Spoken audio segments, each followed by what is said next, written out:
कभी कभी दिल इतना खामोश हो जाता है कि इसकी धड़कनी भी सुनाई नहीं देते, जैसे वो भी थक कर बैठ गई हूँ किसी अनकही बात के बोझ तले।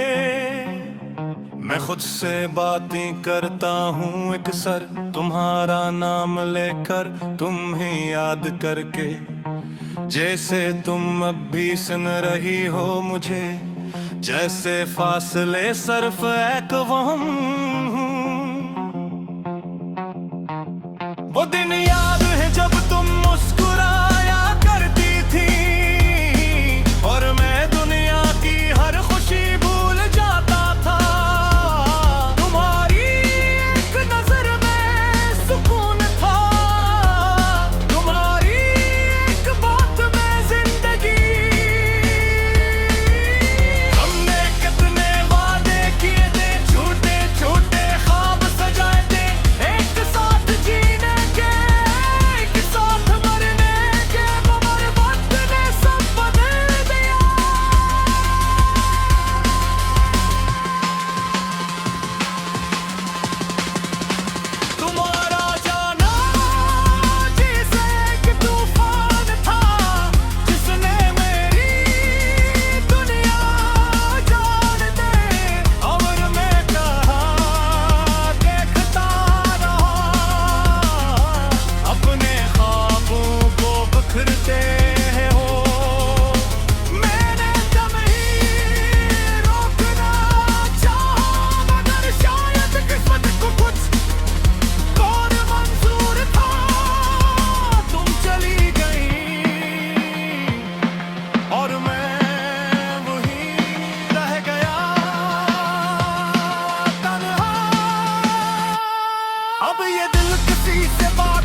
तरफ जिए जा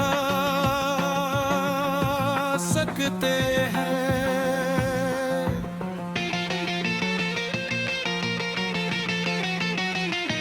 ये कहा